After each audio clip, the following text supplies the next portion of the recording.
আজকে সিএনএন একটা প্রশ্ন তুলে ইরান যুদ্ধ সম্পর্কে চমৎকার কথা বলেছে। তার শিরোনামটা হচ্ছে এই: যুক্তরাষ্ট্রের শক্তিশালী সামরিক বাহিনী কেন ইরান যুদ্ধ শেষ করতে পারছে না। তার নানা ব্যাখ্যা দিয়েছে এবং এই প্রতিবেদনে বলা হচ্ছে যে আমেরিকার সঙ্গে যদি ইরানের সামরিক শক্তি তুলনা করা হয়, সেখানে মানে যোজন যোজন দূরে আছে ইরান আমেরিকার সামরিক শক্তির তুলনায়। এবং সেই সাথে আছে ইসরায়েল। তাদেরও পোড় খাওয়া সেনাবাহিনী এবং তীক্ষ্ণ গোয়েন্দা জাল যুক্ত হয়েছে এই লড়াইয়ে। তারপরও ১ মাস পার হয়ে যাচ্ছে, এই যুদ্ধ শেষ হচ্ছে না। বরং যেটা হয়েছে যে ইরান তার সীমিত সামর্থ্যকেই যুক্তরাষ্ট্রকে গলার কাটা বানায় দিছে। মানে এমন একটা জায়গায় পড়ছে, বিশেষ করে হরমুজ প্রণালীটা। যুক্তরাষ্ট্র ইসরায়েলের হয়তো কল্পনার মধ্যে ছিল না যে হরমুজ প্রণালীটাকে ঢাল বানাবে ইরান। এখন তাই বানাইছে তারা। এবং জনগণ, ইরানি জনগণ এখন চরম ভোগান্তির মধ্যে আছে, কিন্তু তারপরও টিকে আছে। এবং বলা হচ্ছে যে যুদ্ধের কৌশলগত নিয়ন্ত্রণ এখন তেহরানের হাতেই। কৌশলগত নিয়ন্ত্রণ তার হাতে। যুদ্ধের ১ মাস পেরিয়ে যাওয়ার পর লড়াইটা এখন দর কষাকষি এবং ক্ষমতার উপর নির্ভর করছে। এখন ট্রাম্প চাইছে যে আলাপ আলোচনার মধ্যে ঢুকে যাক, ঢুকে যে ইরান নমনীয় হোক, তখন ট্রাম্প বলবে যে আমরা লক্ষ্য অর্জন করেছি।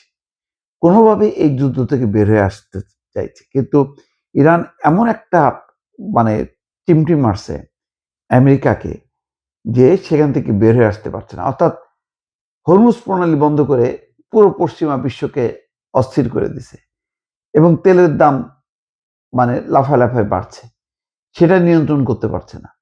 তাহলে যেখানে ইরান পর্যদস্ত হবে এবং সেখানে উল্টা ইরান এতগুলো দেশকে সংকটের মধ্যে ফেলে দিচ্ছে, আমেরিকা সহ। বলা হচ্ছে আমেরিকায় এই মুহূর্তে যে তেলের দাম, সেটা মানে এর আগে কখনো মার্কিন জনগণ এত উচ্চ মূল্যে তেল কেনেনি। তার মানে কি পরিমাণ সংকটের মধ্যে আছে, এবং এই সংকটটা যদি প্রলম্বিত হয়, আমেরিকার জনগণের সামনে দাঁড়াতে পারবে ট্রাম্প? তাকে তো ভোটে দাঁড়াইতে হবে, তখন কি হবে? বলছে যে ইরান হয়তো সরাসরি যুক্তরাষ্ট্র বা ইসরায়েলকে হারাতে পারবে না, তবে জ্বালানি রপ্তানির প্রাণ কেন্দ্র হরমুজ প্রণালী বন্ধ করে দিয়ে তারা তাদের তরুপের তাসটি চাল দিয়েছে। এর মধ্য দিয়ে একদিকে বিশ্বের অর্থনীতি তারা জিম্মি করে ফেলছে, তেমনি ট্রাম্পের জন্য রাজনৈতিক ঝুঁকিটা বাড়ায় দিছে। ট্রাম্প কোনোভাবেই বলতে পারছে না যে তারা সফল হয়েছে, কোন দিক দিয়ে সফল হয়েছে। এখন হোয়াইট হাউসের প্রেস সেক্রেটারি বলছে, ক্যারোলিন লেভিট বলছে, আগামী কয়েকদিনে হরমুজ প্রণালী দিয়ে ২০টি তেলবাহী ট্যাঙ্কার চলাচলের অনুমতি দেওয়া হলো। যেখানে গড়ে প্রতিদিন ১০০টা চলতো, সেখানে এখন ২০টা চলতে পারবে। এই ঘোষণা দিয়ে আমেরিকার যে দুর্বলতা, সেই দুর্বলতাটাই কিন্তু আসলে প্রকাশ পেল। কোনোভাবেই বলতে পারল না আমেরিকা যে হরমুজ প্রণালী আমাদের নিয়ন্ত্রণে আছে এবং এখানে জাহাজ চলাচলে কোনো বাধা নেই। এই কথা কিন্তু এখনো বলতে পারছে না। বিশ্লেষকরা বলছে বিষয়টা বেশ দৃষ্টিকটু, কারণ যুক্তরাষ্ট্রের মতো একটি পরাশক্তি এমন জায়গায় থাকার কথা নয় যেখানে সামান্য কিছু ছাড় পাওয়া তাদের জন্য এখন আলোচনা করতে হচ্ছে। তো সব মিলায় এখন ট্রাম্পের প্রকাশ্য কূটনৈতিক বিজয় বলছে যে সেটি আসলে ট্রাম্পের নিজের তৈরি করা সংকটের একটি ক্ষুদ্র ভগ্নাংশের মেরামতের চেষ্টা। ট্রাম্পের জন্য অপ্রিয় বাস্তবতা হলো সামরিক শক্তি ব্যবহার করে হরমুজ প্রণালী খুলে দেওয়ার সামর্থ্য যুক্তরাষ্ট্রের নিশ্চিতভাবে আছে, কিন্তু সেখানে নৌবাহিনী পাঠালে ইরান যদি কোনোভাবে একটা জাহাজ ডুবায় দেয়, তবে তা তেহরানের জন্য একটা বড় ধরনের প্রোপাগান্ডা বিজয় হবে।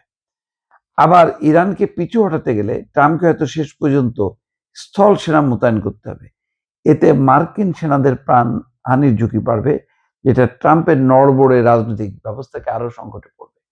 অর্থাৎ যদি তেহরান দখল করতে তার স্থল বাহিনী ইরানের ভূখণ্ডে নামে, তাহলে যদি ব্যাপকভাবে প্রাণহানির ঘটনা ঘটে, তাহলে ট্রাম্পের অবস্থা আরো শোচনীয় হবে। ফলে কোনোভাবে ট্রাম্প আর এই মানে ইরান যুদ্ধের যে গলার কাটা, সেটা কিন্তু সরাতে পারছে না দর্শক।